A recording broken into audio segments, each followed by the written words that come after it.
सोनिया अपना माथा पकड़कर सोफे पर बैठी होती है और खुद से बोलती है, हे भगवान, आखिर ये दुनिया कहाँ जाके रुकेगी। मेरी सास को तो बिल्कुल भी शर्म ही नहीं है। शर्म लिहाज का पर्दा ही खो बैठा है उसने तो। फैशन के मामले में तो मेरी सास उर्फी जावेद को भी टक्कर देने लगी है। आखिर मैं क्या करूं अपनी छोटे कपड़े पहनने वाली सास का। सोनिया इतना बोल ही रही होती है कि तभी क्रॉप टॉप और मिनी स्कर्ट पहने हुए सोनिया की सास पूजा वहाँ पर आती है और बोलती है, बहू देख, लग रही हूँ ना मैं एकदम कभी खुशी कभी गम वाली पू नहीं गू। मेरे कहने का मतलब है कि बिल्कुल अच्छे नहीं लग रहे हो। ये क्या पहन रखा है आपने माँ जी? अरे ड्रेस पहन रखा है, और क्या पहन रखा है। अच्छी लग रही हूँ ना मैं, ये देख न्यू शॉर्ट्स में। माँ जी, मैंने आपको कितनी बार कहा है कि जो फैशन होता है ना वो उम्र के हिसाब से अच्छा लगता है। आपको छोटे कपड़े पहनना पसंद है, ये बात मुझे समझ आती है, लेकिन ऐसे वाहियात कपड़े पहनने वाला आपका ये फैशन मुझे समझ नहीं आता। अरे अगर आपको छोटे कपड़े पहनने ही हैं तो आप अपनी उम्र के अकॉर्डिंग पहनिए ना। क्या बुराई है मेरी उम्र में? मैं अभी बस 40 की ही तो हूँ। अच्छा चलो ठीक है, उम्र का तो देखा जाए, कम से कम अपने शरीर का आकार तो देखिए। ये ड्रेस एक 0 फिगर वाली लड़की पर अच्छी लगती है, आप खुद को देखिए। अरे थोड़ा सा ही तो ज्यादा है बहू, और वैसे भी भरे फूले शरीर पर सारे कपड़े अच्छे लगते हैं। और बहू तुझे फैशन की कोई समझ तो है नहीं, तो तू वैसे भी मुझसे जलती रहती है। अरे भरी जवानी में तू बुढ़ी लगती है और मैं जवान लगती हूँ। मेरा जो मन करेगा मैं वही करूँगी। इतना कहकर पूजा इठलाते हुए वहाँ से चली जाती है। सोनिया हर दिन अपनी सास को खूब समझाती है, पर पूजा के कान पर तो जू तक नहीं रेंगती। पूजा अभी भी अपने आप को 16-17 साल की जवान लड़की समझा करती थी। ऐसी एक दिन दुखी होकर सोनिया अपने पति राहुल से कहती है, राहुल, तुम अपनी माँ को कुछ समझाते क्यों नहीं हो? अरे तुम्हें पता भी है आजकल इतने छोटे छोटे कपड़े पहनकर घूम रही है वो। अरे सारे मोहल्ले वाले तरह तरह की बातें करते हैं। अब बताओ मैं किस किस का मुंह बंद करवाऊं? अब मैं क्या करूं इसमें यार। मैं खुद माँ को बोलता हूँ लेकिन वो मानती ही नहीं। अगर उनका मन करता है तो सब पहनने दो, वो कंफर्टेबल है। तुम्हें क्या दिक्कत है? अपने काम से काम रखो। राहुल तुम कैसी बातें कर रहे हो? वो तुम्हारी माँ है यार, ऐसे अंग प्रदर्शन करती हुई वो अच्छी थोड़ी ना लगती है। देखो मुझे इस बारे में कोई बहस नहीं करनी, ठीक है? तुम बोलकर देख लो, अगर वो मानती है तो ठीक है, नहीं मानती तो भी ठीक है, लेकिन इस घर में कोई तमाशा करने की जरूरत नहीं है। इतना कहकर राहुल वहाँ से चला जाता है और बेचारी सोनिया चुपचाप घर के कामों में लग जाती है। वक्त गुजरता चला जाता है। ऐसी एक दिन सोने की पड़ोसन अंकिता घर पर आती है और उसे अपने फोन के इंस्टाग्राम में पूजा का वीडियो दिखाती है, जिसमें पूजा छोटे छोटे कपड़े पहनकर सेक्सी सा डांस कर रही होती है। अरे सोनिया देख रही है ना, तुझसे ज्यादा टैलेंटेड तो तेरी सास है। अरे इतनी अच्छी तरह से तो गोल गोल रोटियां भी नहीं घूमती हैं, जितनी अच्छी तरह से तेरी सास अपनी कमर घुमा रही है। यार मैं तो तंग आ गई हूँ अपनी सास से। पहले छोटे छोटे कपड़े पहनकर ही उन्होंने मोहल्ले में हमारी नाक कटवा दी है, अब ये इंस्टाग्राम पर वीडियो बनाकर डाल रही है। ना जाने मेरी सास की जवानी कहाँ जाकर रुकेगी। अरे ये तो कुछ भी नहीं। तुझे ये पता है कि तेरी सास इस वक्त कहाँ है? और कहाँ, अपने कमरे में ही होंगी ना। जी नहीं, वो अपने कमरे में नहीं है। जरा एक बार गेट खोलकर गली का नजारा तो देख। तेरी सास की इस वीडियो ने क्या कहर मचाया हुआ है हमारे पूरे मोहल्ले के मजनुओं पर। अंकिता की बात सुनकर सोनिया भागकर गली में जाती है और वहाँ पर देखती है कि पूजा की उम्र के सभी अंकल रेडी सीढ़ी होकर सोनिया के घर के बाहर भीड़ लगाए बैठे हैं और पूजा एक मस्त से शॉर्ट्स ड्रेस पहनकर बारी बारी से सभी के साथ सेल्फियां ले रही है। ये देखकर सोनिया बोलती है, हे भगवान, मैं तो भरी जवानी में बर्बाद हो गई अपने छोटे कपड़े पहनने वाली सास के हाथों। ये सब क्या लगा रखा है मेरी सास ने? मुझे जल्दी ये सब बंद कराना होगा, इससे पहले कि ये तमाशा और ज्यादा बढ़ जाए। इतना कहकर सोनिया पूजा के पास जाती है और अपनी सास का हाथ पकड़कर सोनिया उन्हें घर ले आती है और बोलती है, माँ जी, छोटे कपड़ों के साथ साथ ना आपका दिमाग भी छोटा हो गया है। ये सब क्या ड्रामा लगा रखा है आपने? अरे बेटा मैं क्या करूँ, अब मेरी फैन फॉलोइंग ही इतनी ज्यादा हो गई है तो मुझ पर ये शॉर्ट ड्रेस इतनी ज्यादा अच्छी लगती है कि क्या ही बताऊं। और जब से मैंने वो इंस्टाग्राम पर वीडियो डाली है ना, तब से तो मैं बस सबके दिलों की रानी बन गई हूँ। तो इसीलिए बस मेरे कुछ फैन मेरे साथ फोटो खिंचवाने के लिए आए थे। माँ जी कुछ कह रही हो? आधे से ज्यादा मोहल्ले के अंकल हमारे घर के बाहर डेरा लगाए बैठे हैं। देखिए माँ जी, आप या तो ये छोटे कपड़े पहनना बंद कर दीजिए या फिर मुझे ही कोई हल निकालना पड़ेगा। बहू देख, मुझसे जुबान चलाने की जरूरत नहीं है। मैं इस घर की बड़ी हूँ, मेरा जो मन चाहेगा मैं वही करूँगी। मैं छोटे कपड़े पहन लूँ या बहुत ज्यादा छोटे कपड़े, वह मेरी दिक्कत है। तू होती कौन है मुझे रोकने वाली? और मुझसे ज्यादा बकवास करने की जरूरत नहीं है। मेरा तो पता नहीं, लेकिन मैं तुझे इस घर से हमेशा के लिए धक्के देकर बाहर निकाल दूंगी। फिर रह लेना अकेली अपने मायके में। अपनी सास की बात सुनकर बेचारी सोनिया चुप हो जाती है। वक्त गुजरता चला जाता है। अब सोनिया अपनी सास को कुछ नहीं कहती। पूजा सारा दिन छोटे छोटे कपड़े पहनकर खूब वीडियो बनाती और लोगों के साथ सेल्फी या फिर इंस्टाग्राम के बाकी सोशल मीडिया साइट पर अपलोड किया करती। ऐसी एक दिन पूजा एक शॉर्ट ड्रेस पहनकर अच्छे से रेडी होकर बाहर जा रही होती है। तभी सोनिया बोलती है, माँ जी आप कहाँ जा रही हो? जाना कहाँ है, बस यूं ही अपने दोस्तों के साथ जा रही हूँ। अरे नहीं, कुछ जाने वालों के साथ पार्टी करने के लिए क्लब में जा रही हूँ। आप इस उम्र में क्लब जा रही हो? कुछ तो शर्म लिहाज कीजिए। बहू, मैंने तुझे पहले ही कहा था कि अपनी ये बकवास मुझे मत सुनाया कर। मैं जा रही हूँ तो जाने दे। इतना कहकर पूजा वहाँ से निकल जाती है। पर सोनिया की अपनी सास को लेकर अब चिंता सताती रहती है। पूजा एक काफी शानदार क्लब में जाती है, जहाँ हर कोई पूजा की उम्र के अकॉर्डिंग उसके पहने हुए लिबास को देखकर उस पर खूब हंसते हैं। लेकिन पूजा को किसी से कोई फर्क नहीं पड़ता। पूजा अपने दोस्तों के साथ पार्टी कर रही होती है। तभी सौरभ नाम का एक लड़का हाथों में वाइन का ग्लास लिए हुए आता है और पूजा से बोलता है, हेलो ब्यूटी, मैं आपका बहुत बड़ा फैन हूँ। इस उम्र में भी आपने अपने आप को कितना फिट रखा हुआ है, और आपके छोटे छोटे कपड़े, हाय, आजकल की लड़कियों को आप एकदम टक्कर देती हो। और सच कहूँ ना तो आपके आगे बड़ी बड़ी मॉडल पानी भरते हुए नजर आएंगी। मैं तो आपको देखकर ना आपका डाई हार्ट फैन बन चुका हूँ।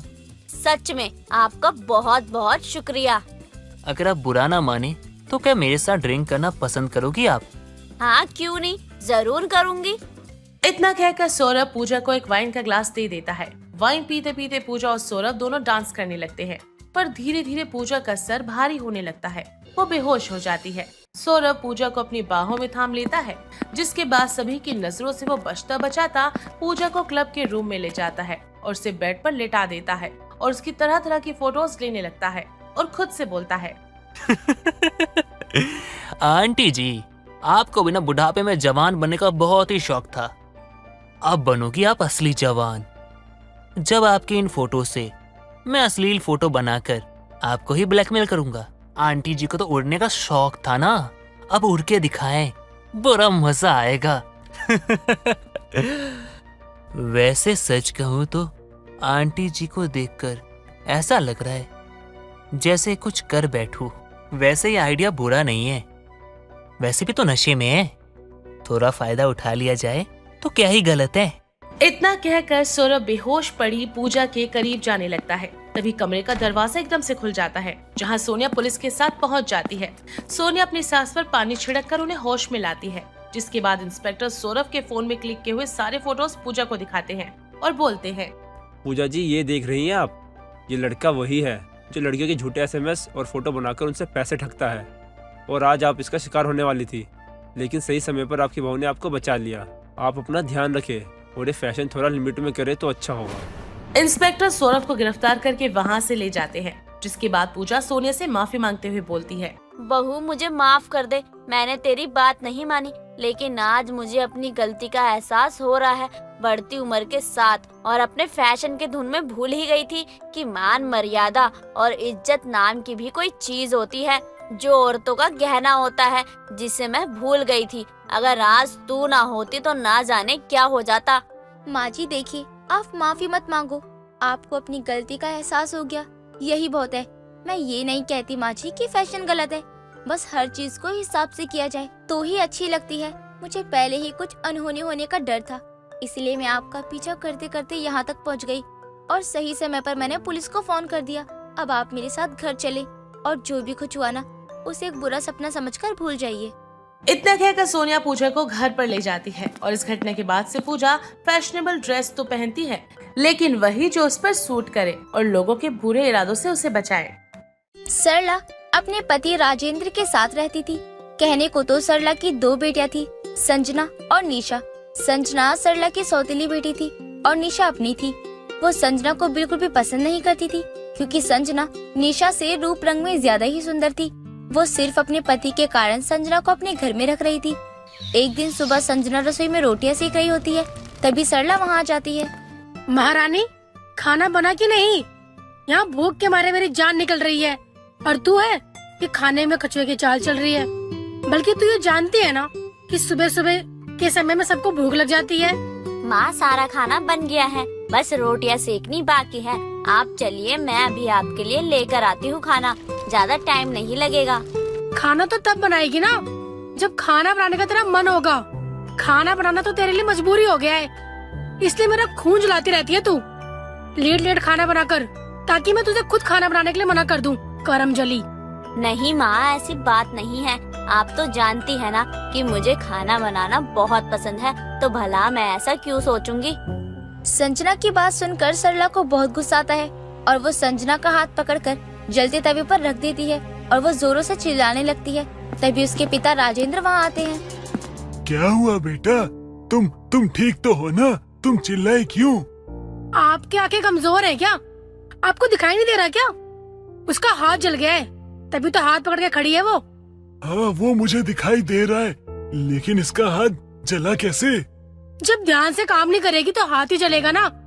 अब कोई छोटी बच्ची तो है नहीं है जिसे हर चीज समझाई जाए। बेटा, ज्यादा दर्द तो नहीं हो रहा ना? नहीं पिताजी, मैं ठीक हूँ। सुन लिया ना आपने कि वो ठीक है। अब चलिए मेरे साथ, मुझे कुछ काम है आपसे। हाँ, चलता हूँ, लेकिन पहले इसके जले पे दवा तो लगा दूं। वो खुद लगा लेगी, आप इतना मत सोचिए, ज्यादा नहीं जला है। सरला अपने पति का हाथ पकड़कर जबरदस्ती उसे अपने साथ लेकर चली जाती है और संजना अपने जले हाथों से ही रोते हुए सारी रोटियां सेकने लगती है। कुछ देर बाद वो सारा खाना डाइनिंग टेबल पर लगा देती है और सभी खाने के लिए बैठ जाते हैं। लेकिन जैसे ही संजना बैठने चलती है, सरला उसे रोक देती है। तू कहाँ जा रही है बैठने के लिए? अगर तू हम लोगों के साथ बैठकर खाना खाएगी तो हमें खाना कौन देगा? तेरी मरी हुई माँ। तू पहले हमें खाना खिला, उसके बाद जो बच जाए तब खाइयो उसे। ये क्या बात कर रही हो तुम? हमारे हाथों में क्या मेहंदी लगी है? अरे खाना तो हम खुद भी लेके खा सकते हैं ना। वो भी तो इंसान है, उसे भी भूख लगी होगी, उसे भी खाने दो ना हमारे साथ बैठकर।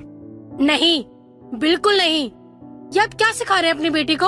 अगर ये अपने ससुराल जाएगी और सबका खाना खाने से पहले अगर ये बैठ जाएगी तो इसके ससुराल वाले हमें बुलाकर ताना देंगे कि आपने अपनी बेटी को तमीज नहीं सिखाई। इसलिए मैं अभी से इसे तमीज सिखा रही हूँ ताकि आगे चलकर ही मेरी नाक न कटवाए।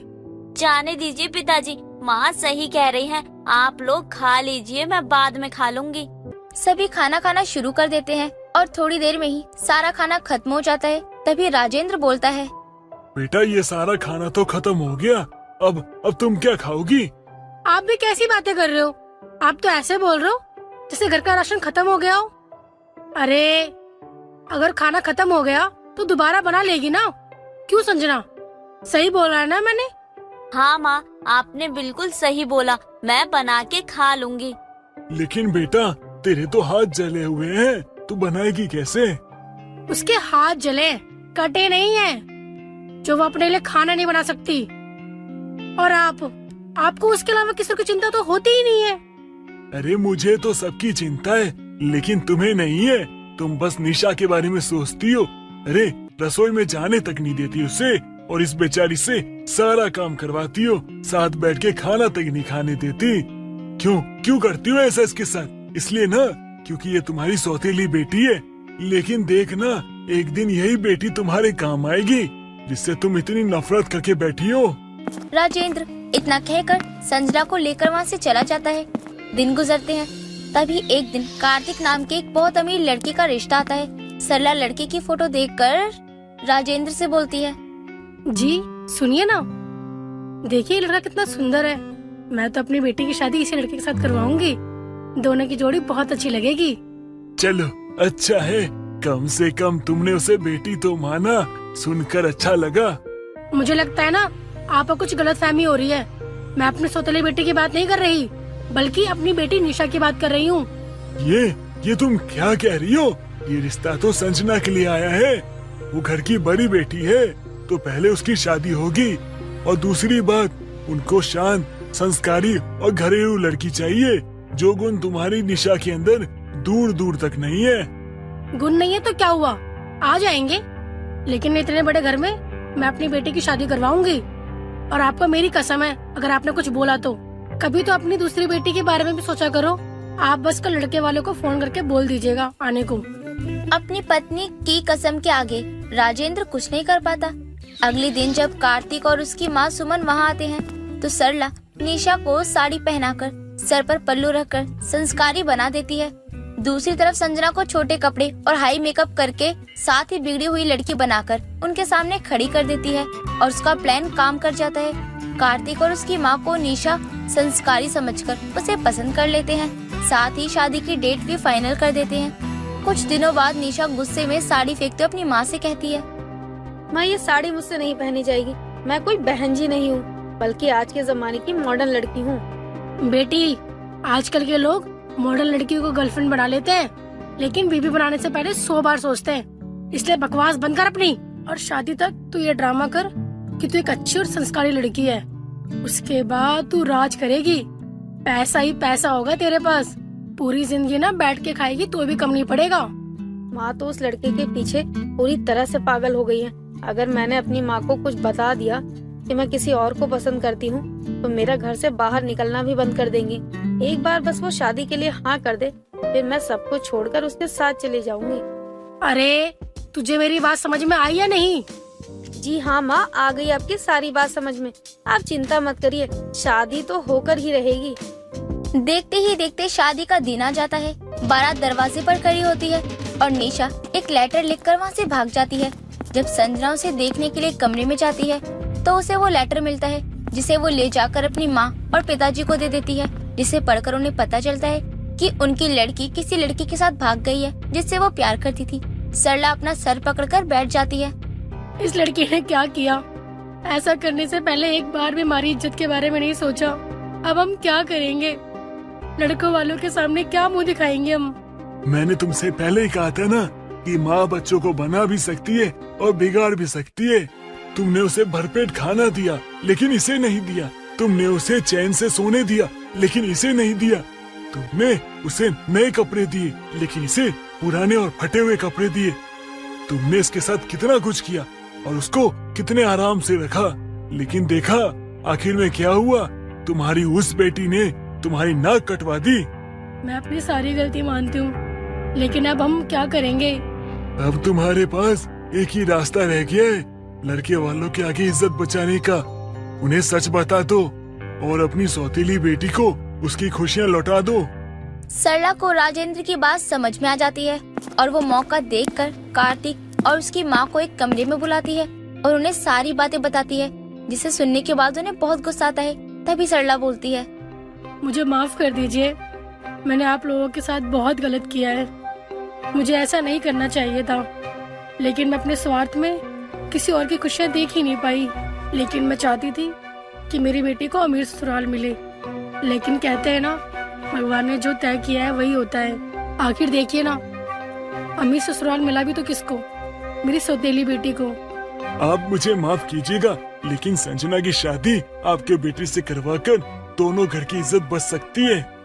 सरला से सच जानने के बाद लड़के वाले संजना के साथ शादी करने के लिए हाँ भर देते हैं, जिसके बाद सरला की सौतेली बेटी की शादी पूरे विधि विधान से संपन्न हो जाती है। और इस तरह से लाख कोशिशों के बाद भी सरला अपनी सौतेली बेटी की शादी अमीर घर में होने से नहीं रोक पाती और संजना को एक नया जीवन मिल जाता है।